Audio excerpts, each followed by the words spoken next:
Very well, ladies and gentlemen. So we are back with another episode. Well, talking simply about Tomiyasu. Ramsdale opened up about him in the recent interview. He said, "Tomiyasu loves football. He just lives and breathes football. You forget he's 22 years old. You do forget about that once you just come to know about it. So moving on, here's what Mikel Arteta had to say about the game, how he misses the European football. He says, I want to be playing in Europe. I want to be competing there, and every time I see the Champions League music, my stomach hurts. It's not something that I enjoy. And talking about Ben White, here's what Mikel Arteta had to say. He says, we bought him because we believe he can be extraordinary, and he doesn't have that much experience in the league still, but he's already shown his qualities and what he can do and has been selected for the national team, which is not a coincidence. White knows he will be asked questions, and in this league for sure, because it is one of the most demanding positions to play, and at the moment, he is doing it. He has to defend first. After that, we bought him because he has that ability to break lines, to progress the ball the way we want it. He has composure and calmness to make the right decision. But first of all, he needs to defend, and I think he's doing that really, really well. Now, we all know that there's this conversation between Bernd Leno speaking about that. He still doesn't know why he's not getting selected, and he's not even given the reason about that. So, well, Arteta has been clear about it. Arteta on Leno saying that he doesn't know why he was dropped. Arteta says, I had a very clear conversation with him 48 hours before I was going to make the decision. Obviously, any conversation I have with him is completely private. So, Mikel Arteta dropping T-bombs that he has already had the conversation with Leno. What the hell is Leno talking about? That he doesn't know why he's not getting selected? Come on, man. Come on. That is not true, apparently. So moving on, Arsenal training yesterday, you could see Pablo Mari do something with Nicola Pepe, Pierre-Emerick Aubameyang, and of course Rob Holding, Takehiro Tomiyasu, and Nuno Tavares with Bukayo Saka. Now the big question is, well, first of all, let me remind you guys there's a watch along for the game tonight, Arsenal versus Brighton. Let me know in the comments what do you guys think about today, the game tonight. What do you guys think about it? So if you guys remember Christian Bielik, one of the defenders that Arsenal sold off to Derby County, I think this was during Unai Emery's time period. Yes, Arsenal sold off Derby County. But here's the thing. Now we all know what's wrong with Derby County, but the Championship Club is stepping up their search for a new owner. They are yet to pay £8 million to Arsenal for Christian Bielik. They've not paid that much amount of money, and that is still owed back. So they still owe the money, man. And that is a very strange part. Moving on, Gabriel Magalhaes spoke about Ramsdale yesterday as well. He says he is a very good goalkeeper. He's another new guy who is very young and has a bright future ahead of him. He helps us a lot. He's a good communicator on the pitch, and his distribution is also very good. So you got to understand why he was bought in the first place and the reason why he would actually do well. There's nothing more about it. Moving on, Mikel Arteta spoke about Brighton as well. Arteta says it will be a really difficult game. They've been on a really good run. They are playing well and getting the results that they deserve. It's a really competitive match that we are looking ahead to, and we know the importance of it. Of course, that's exactly what needs to be known in the first place as well. So, moving on, talking about more stuff. Well, this is Guardian's predicted 11. They believe it's going to be Sanchez at the back for Brighton, Dunk, Duffy, and Byrne in the back three. Weltman and Cucurella as wing backs. Bissouma, Pascal Gross, Connolly Mope, and Leandro Trossard will be joining in the fun as well. But for Arsenal, they believe is what they really believe in.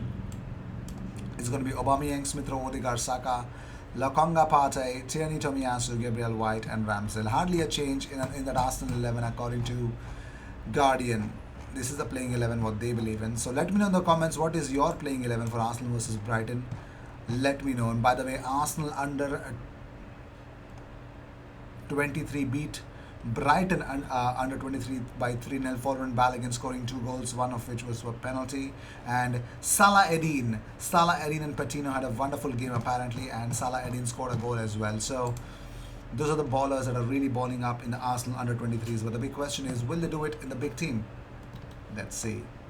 So before getting into the transfer update, let's talk about Michael Owen. Now there's a disagreement between Michael Owen and Mark Lawrenson regarding that Arsenal versus Brighton game prediction. So we all know what Lawrenson said. They believe, Lawrenson said that Arsenal's run will end up at one point of time, but he believes that it's going to be a win. But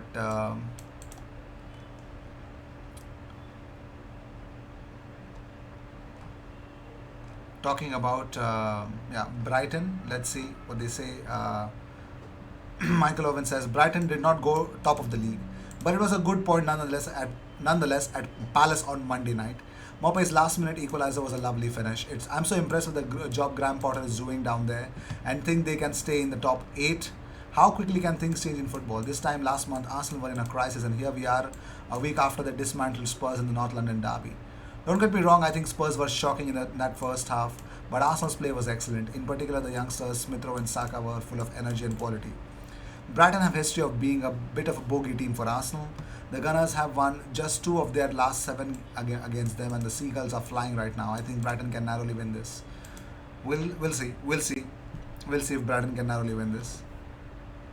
Moving on, as we spoke about Marco Asensio, Arsenal made a bid and Real Madrid said no, because Ancelotti said no, and that's the whole reason why Marco Asensio still is at Real Madrid. But the problem is that they're making way for Erling Haaland and, of course, the one, the only Kylian Mbappe to come at the Santiago Bernabeu. But the big question is, where will Asensio go? Well, according to El Gol Digital, they believe that there's another competitor for Marco Asensio, and it's in the former Real Madrid bosses, who's the manager there. He believes that, El Gol Digital believes that Sevilla are hoping to sign Marco Asensio. Yes, ladies and gentlemen, Sevilla are hoping to manage to get him to Seville, and that is the update. Let me know in the comments, do you guys believe this is real or not? But moving on, another club is targeting Van de Beek, once linked with Arsenal. Donny Van de Beek, according to rijoiace, AC Milan are plotting a January bid for Donny Van de Beek. The Dutch midfielder is eager to leave Old Trafford because of his lack of playing time, and AC Milan are one of the clubs that are looking at him at the moment. There's only one reason why Donny Van de Beek news still is relevant in an Arsenal channel, is because, still getting linked with Arsenal, and of course, still is an outcast where he is right now. Moving on, while we're talking about more stuff, Jurgen Klopp has told Sky Sports that Mikel Arteta's Arsenal are now getting closer to the football they want to play. Klopp said that Arsenal 3 weeks ago, everyone was wondering about them, but now they're getting closer to the football they want to play. That's the only thing that has been said by Jurgen Klopp. What? This is a news? Okay. Funny story, but well, next, a big headache for all the Premier League clubs, and so is for Arsenal, the Africa Cup of Nations, ladies and gentlemen. Yes, the big question is, what happens in the African Cup of Nations? When is it? I've got you covered. So all Premier League London clubs will be looking towards the new year with a sense of a bit of disappointment, because it looks like AFCON is due to start on January 9th, while Cameroon and Burkina Faso opening the tournament. So January 9th is when things will turn really bad for a lot of clubs. Well, for Man City, it's going to be Riyad Mahrez. And amongst these players, there will be Edouard Mendy. They'll be leaving England after Christmas. And Hakim Ziyech for Blues. So, yeah. Arsenal will be without Thomas Partey, Nicolas Pepe, Aubameyang, and Mohamed El Neni. That's really, really sad news, man. Crystal Palace will be without Jeffrey Schlupp, Wilfred Zaha, and Chico Kouyaté. And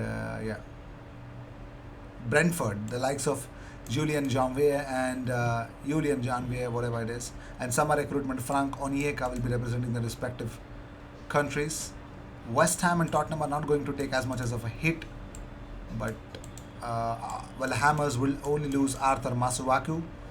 So these are the players that might not be featuring for the Premier League clubs because of AFCON. So I think the major hit will be Arsenal losing 4 players. That's crazy stuff. So with this, I'd like to end this episode. Cheers. I'll see you in the next one. Until then, good night.